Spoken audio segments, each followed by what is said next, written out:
how to make Lahore a safe city for future. And then there was also a demand that how we can make the crime index of Lahore better. And then there was an issue. For me, it is not a local issue. It is not an issue of Lahore. It is a national issue. That how we can reduce congestion in Lahore, which is costing 94 billion rupees a year. 94 billion rupees a year is the cost of congestion in Lahore due to traffic. So when we go back, so these were the questions when we were asked to set up an authority called Punjab Safe Cities Authority. And then we were facing the challenges that we were stuck in laws which were a century old. It was 1934 when the British India, it was somehow decided, by whom I do not know, that you need 450 people to safeguard 100,000 population. And you can imagine what were the aids available at that time. And of course, nobody talked about that what should be the number of the people for managing the traffic. Because there was no vehicular traffic at that time in our cities. Or in fact, there were not so many cities. So this was the tradition of the policing at that time. Even today, the physical and visible security is considered to be the most appropriate security because of a couple of reasons. First, you have to respond physically to a threat, so you consider it is important to have more men deployed where there is a threat. And the second is a cultural issue where it is considered to be like more a shosha kind of a thing, that if you are escorted by more people, you are important. Then we came up with the idea that what we should do. So the idea was that we should focus on technology, put a safe city with more sensors, with more artificial intelligence, with more machine learning, with more tools, with more sensors, which will collect data, which will help us in making decisions and improving the security and the traffic management. And we have the reasons. What we thought that it is important that these securities will be required to have 5 reasons. The first was efficiency. In a city of 12 million population, you can't provide them the security with the human resources only. It is a very old thing to do. It's physically not possible. The second thing was effectiveness. How would you provide data? How will you make a decision if the people living in one corner of the city have a different information than the people who are staying on the other side, and how you coordinate? The third thing was that it is not only you put so much data, so much information, who will make decisions? So it was important that we put people who will be more smarter than the technologies which they are using. You need smarter people to use smart devices. And also, the decision makers should have some basis, some evidence to make a decision. It cannot be your subjective assessment that you look like something, which is not correct. So you have to define that something which is objectively understandable. And the last thing was that you need to have accountability. Whosoever is making decision, whosoever is putting your rights under check, there should be someone, some people, some mechanism who will be checking them, how it is being done, what is the basis, what is the rationality which distinguishes one suspect from a non-suspect. So these were the things which we were considering will be more important while setting up a command center like this, and the first of its own kind, not in Pakistan, but also in South Asia.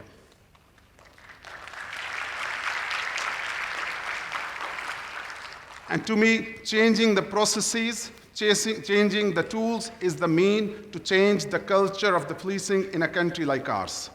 And this has been the case everywhere else in the world also. And the case in point is the traffic management. This is Lahore. It is not a public holiday. This is how the people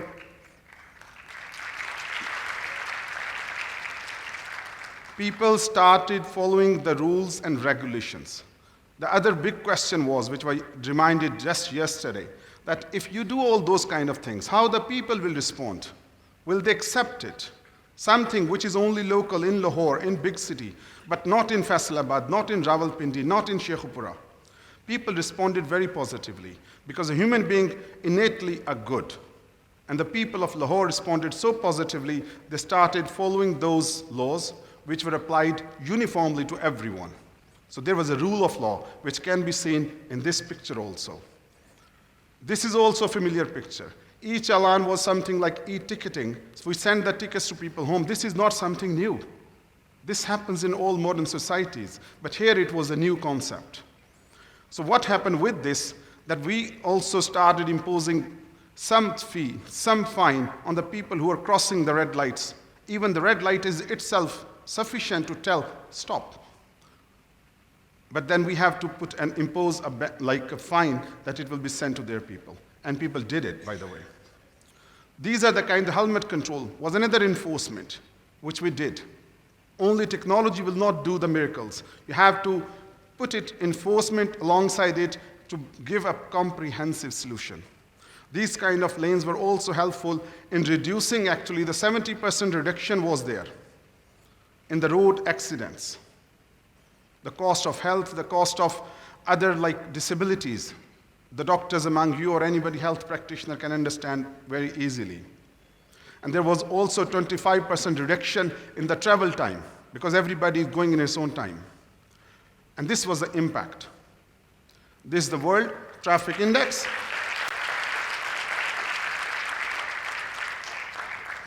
Traffic in Lahore has improved miraculously in last 1 year. Lahore was 31st in the World Traffic Index a year ago. It is now 76. In 1 year, the same people of Lahore have responded to a mechanism which is equal for all. Another thing about as I said, we started with this, that how we can check the crime index. We started using data and heat maps. These are the different shifts of the day. So we analyze the data vertically also to the police station level and horizontally also. Only first for Lahore and then I'll explain to the Punjab. And this is the result. In World Crime Index, Lahore, yes, the same city of Lahore where you and me are sitting and standing, has improved from 138 to 201. And this ranking is not done by us. This is a global standard. So what we have done, we have used data. Rather than putting more on the power of my imagination and also only what my assessment is, we have started making decisions by using that data. It is not only collecting it, it is not only making spreadsheets, it's actually putting them into practice, making decisions out of it. We have loads of data, but how we use it, that is probably the next step.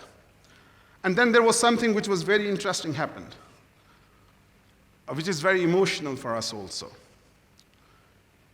Lahore has 8,000 cameras.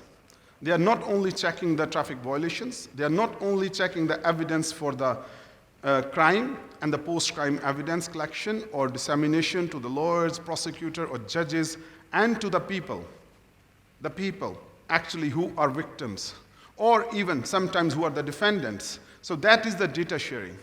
But interesting thing was happened that we started also looking into the children who were in an urban setting, who were not with their parents. It's very unusual. Then in a city like Lahore, some child is started moving on the mall road. So we started looking out for them. In last 2 years, we have reunited 134 children with their parents.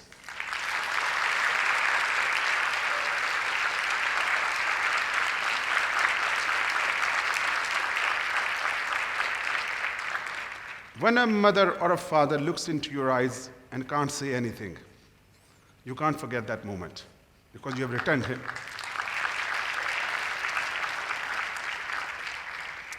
And then we use this data, we thought what we can do. So next step was just taking it forward to the whole province. So we developed this PUCAR, which is Police Unified Communication and Response. on 1-5. This 1-5 is now the number equivalent to 911 of Americas or 999 of Europe. And now by this, what's happening, that we are now getting calls from all over province, the number of calls, the number of responses, and we are measuring actually the time the police is responding to every emergency call. So the data has changed the way of policing in Pakistan, starting with the Punjab, and other provinces are following it. So the bottom line is, ladies and gentlemen, that we are getting lots of data, we are doing so many things, and we are now trying to make something which is data-oriented, a policing which is technology-oriented, people who are engineers, IT professionals, academics. They are no more the same people you were thinking who are wearing just a uniform and they do not think. They do. However, they are supported by the data. But in no story is a story if there is no villain. There must be some threats to the protagonists. And the threat in this game is privacy. We have to consider what can be the downside of having so many intrusive sensors all around you. The cameras are intrusive, they can look into the things which normally human eye cannot. They are placed on the public places, they are not into private places. Still, there is a concept of privacy in public. And by the way, how many of you know that privacy is a fundamental human right in Pakistan? The Constitution of Pakistan, Article 14(1) says that in Pakistan, this is the fundamental human rights, that privacy at home. We need to do a little change in it. We have to make it privacy, because that is the International Covenant on Civil and Political Rights says. So the your privacy, my privacy, is important, whether we are on the road, whether we are on a street, whether we're in a shopping mall, or we are going to a doctor. So what we have to do, all with this data, that we have to balance. There's a trade-off between security and the privacy, and we have to strike a balance. To me, there's a need to, there are lots of cameras by the private agencies also, private people also, and they are looking into spaces which are not private spaces. Those spaces belong to you and me. So we have to be careful and we have to regulate it. We have requested the government also to do something about it, and we are heading towards that, that it remains an active way of informing everyone that please do not look into the spaces which are of no concerns to you. And there is also constitutional amendment which we have requested to make, that it is not only the privacy at home, which has been a traditional concept of privacy in Pakistan, but it is also privacy at all places, for all people, for all purposes.